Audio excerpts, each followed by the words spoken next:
I was raised in a foster home. I don't have many memories from the time I spent with my biological parents, but I know they seriously mistreated us.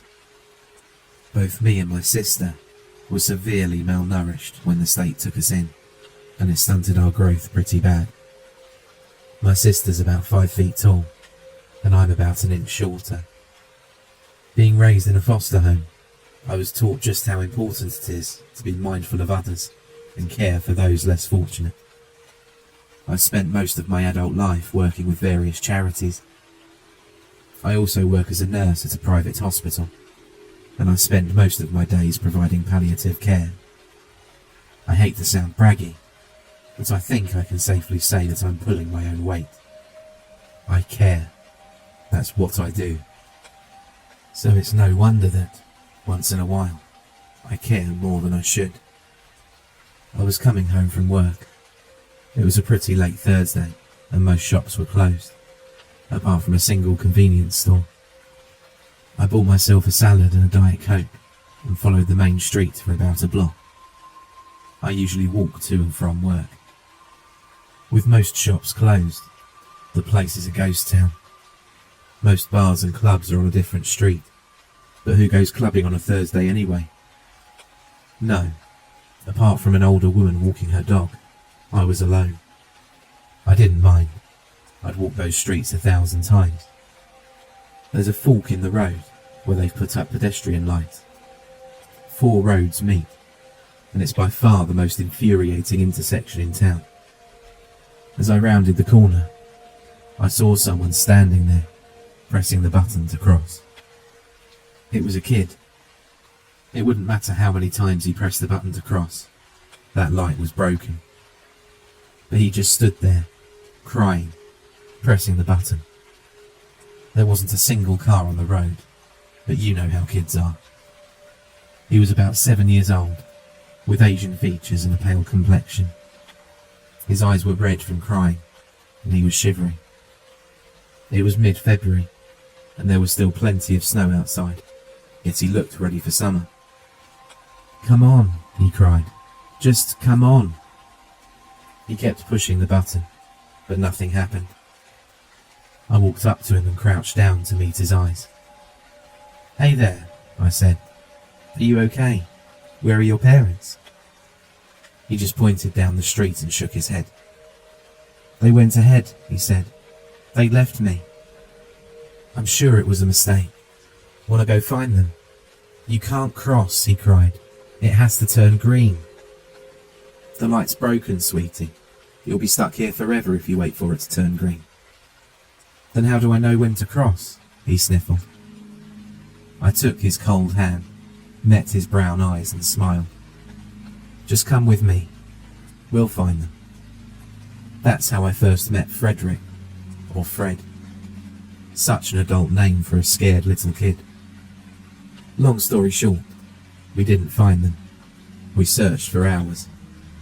When I called the police, I was told no one had reported a missing boy.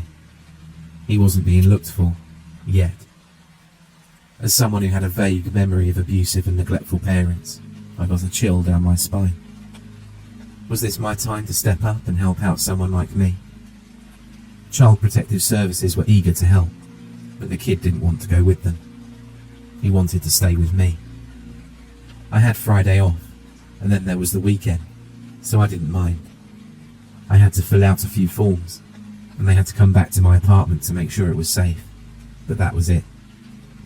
It was just a temporary solution anyway, so they were pretty relaxed about it. A temporary foster home.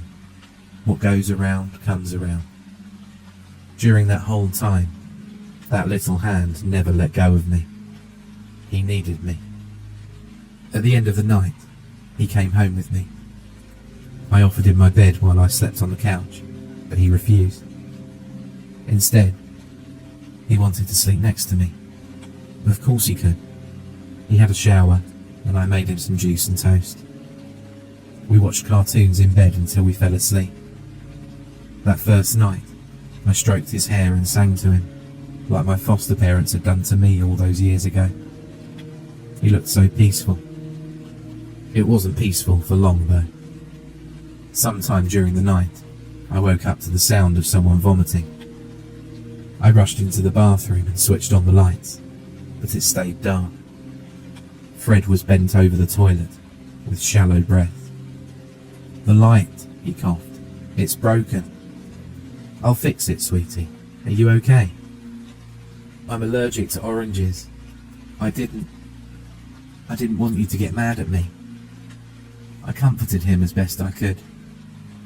I sat next to him for at least an hour. My legs got these square marks from the bathroom tiles.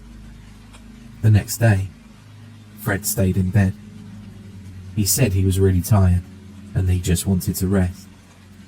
He asked me to keep the blinds closed and the door shut, and to leave him some water. I was worried sick. At first I thought he had a fever, but then again, it could just be a stressed stomach. I figured he had to be going through hell, not knowing where his parents were or why they'd left him. I put on the TV, left him some water, and told him I'd be in the next room whenever he wanted me to make him something. He stayed in bed until at least 6 p.m, all day. When he finally got up, he seemed in much better spirits, and he munched down a plate of sausage and macaroni in an instant. He was so much more cheerful. A man from CPS came by with some extra clothes earlier in the day, so Fred got a fresh change. Looking at Fred that night, you couldn't tell he'd been abandoned the day before. He was just an ordinary kid, eager to explore the world and make up new adventures.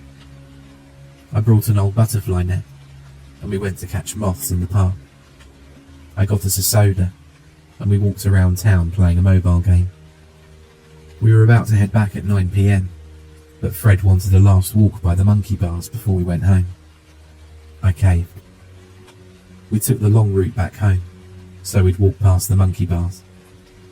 Fred was way too happy for a kid who just lost his parents, but then again, maybe it wasn't that much of a loss. There was another kid playing at the monkey bars. He was maybe a year older, with shoulder-length strawberry blonde hair. I thought it was a girl at first, but Fred seemed to know him. "Mum," Fred called. "It's Derek. Can I play with him?" "Mum?" I was already mum. I didn't want to correct him, but that word hit me like a brick. Dumbfounded, I just nodded. Of course he had friends, but they were out way too late for kids this young. The two of them laughed and played until well past 10 p.m, when I convinced them it was time to go. They could play again tomorrow. It was too late. We got home. I drank a glass of orange juice, and we turned in for the night. The next day, I woke up at 11 a.m. I'd slept for almost 12 hours. The kind of sleep where, when you wake up, you barely know who you are anymore. I had an explosive headache, and I stumbled into the bathroom.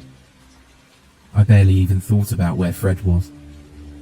The bathroom light was still broken.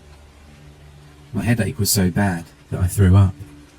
I tried my best to clean it up in the dark, but it was hard. The smell remained even after a shower. I came out into the living room to find Fred and his friend Derek playing. Derek had brought a tablet, and they were taking turns looking at online videos.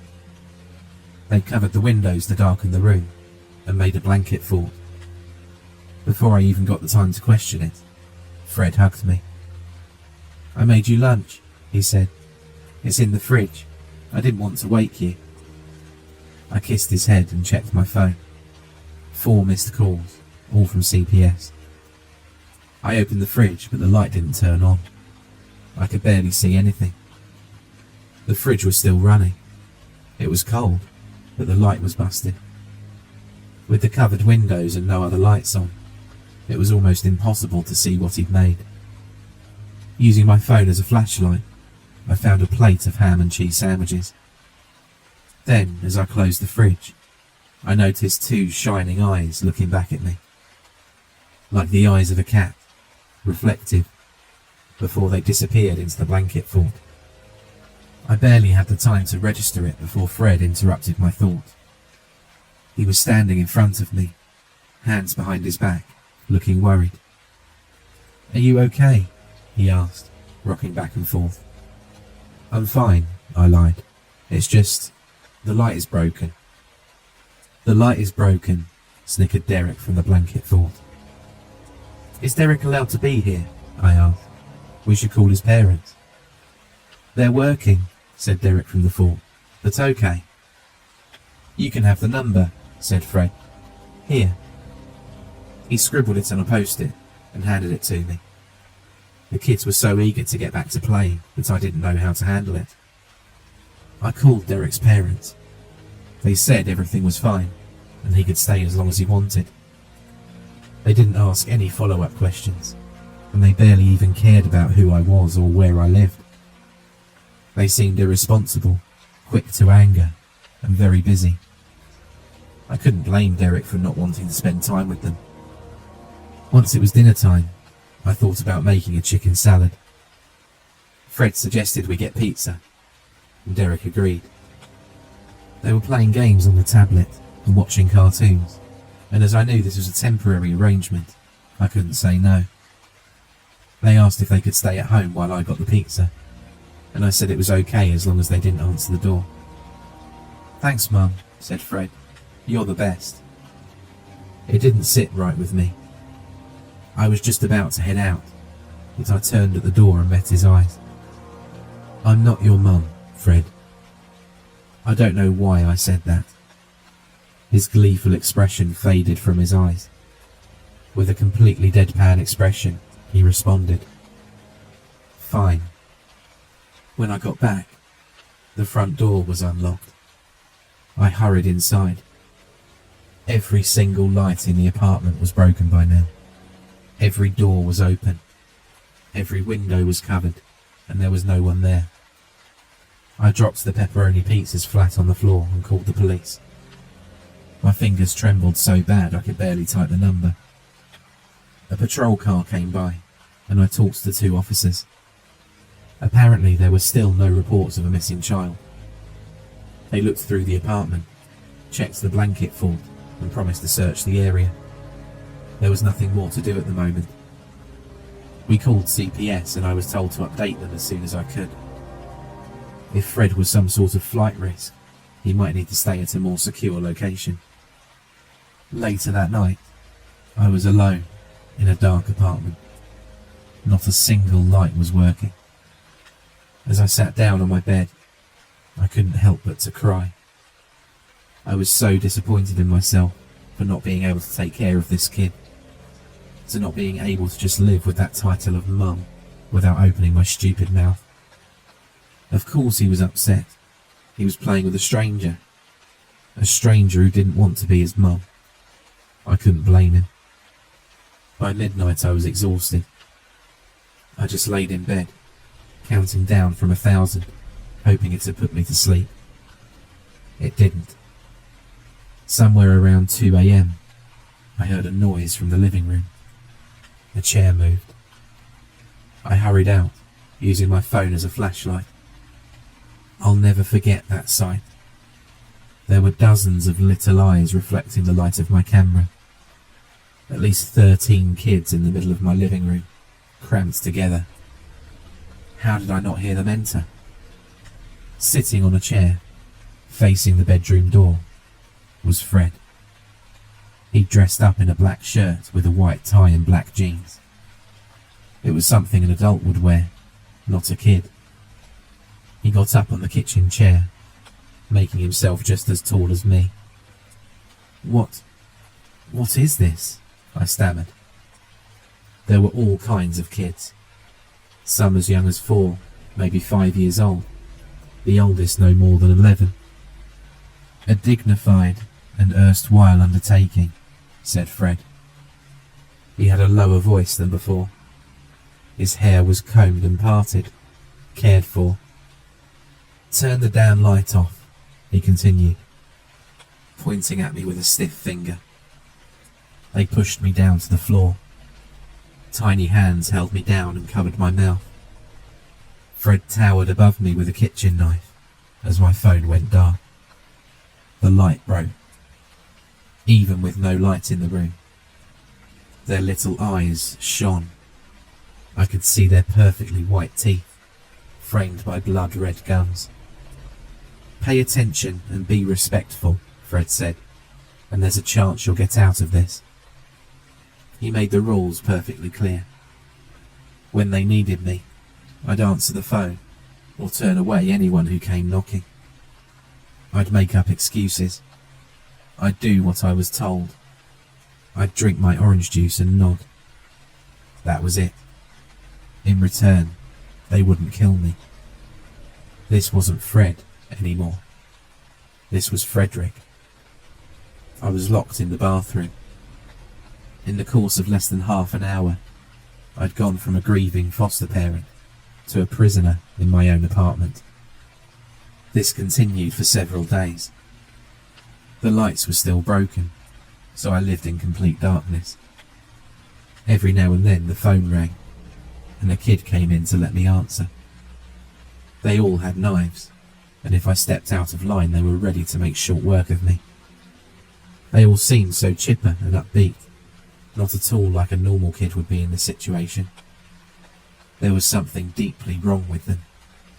These weren't normal kids. In a couple of days, I only got a few calls. Once from work, where I had to explain I was really sick. I could barely breathe, having a knife pressed against my jugular.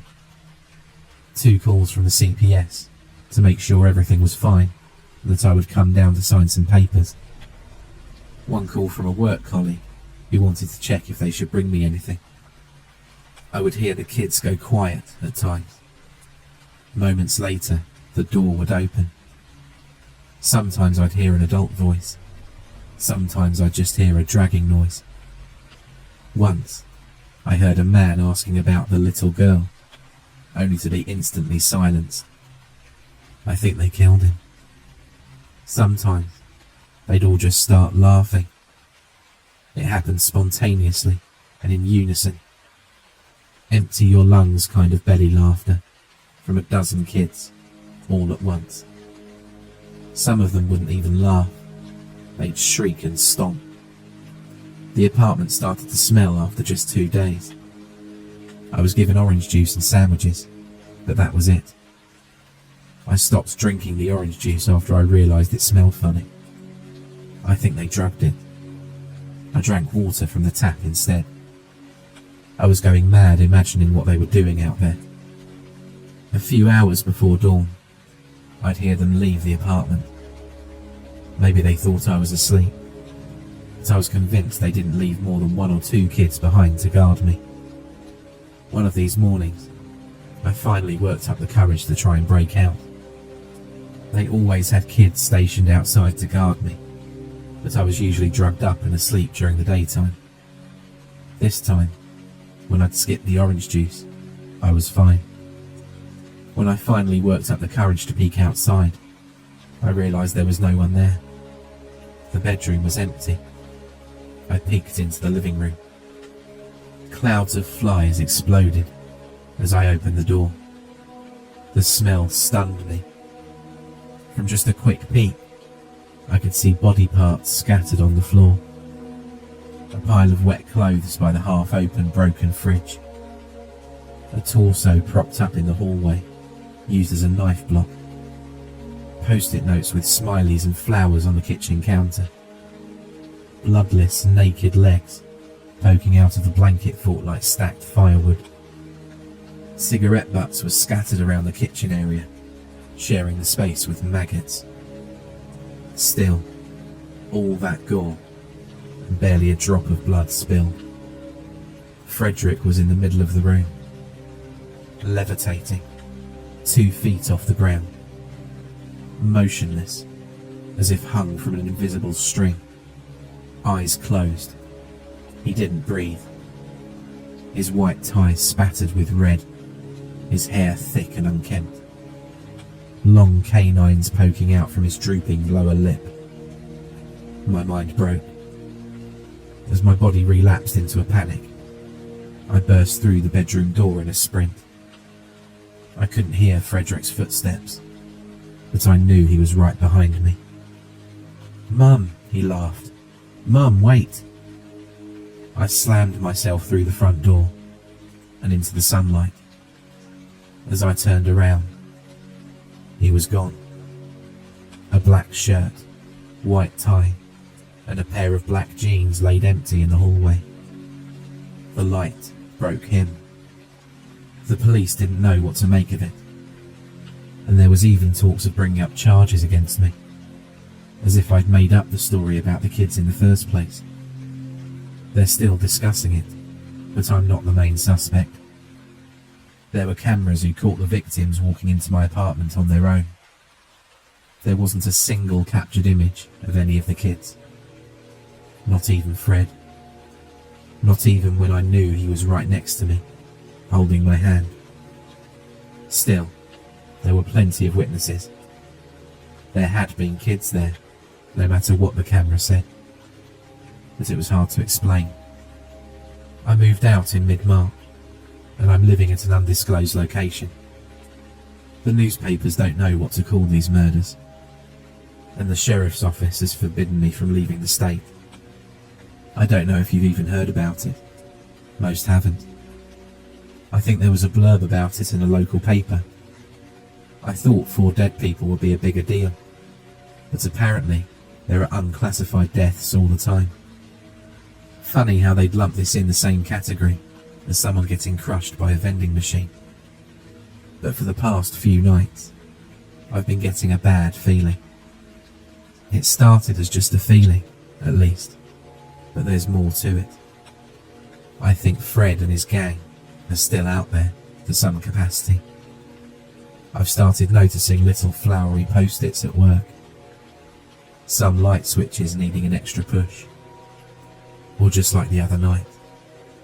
I was going to watch a movie, so I got a Coke from the fridge. Then and there, the light broke. And I swear, I heard a goddamn giggle outside the window.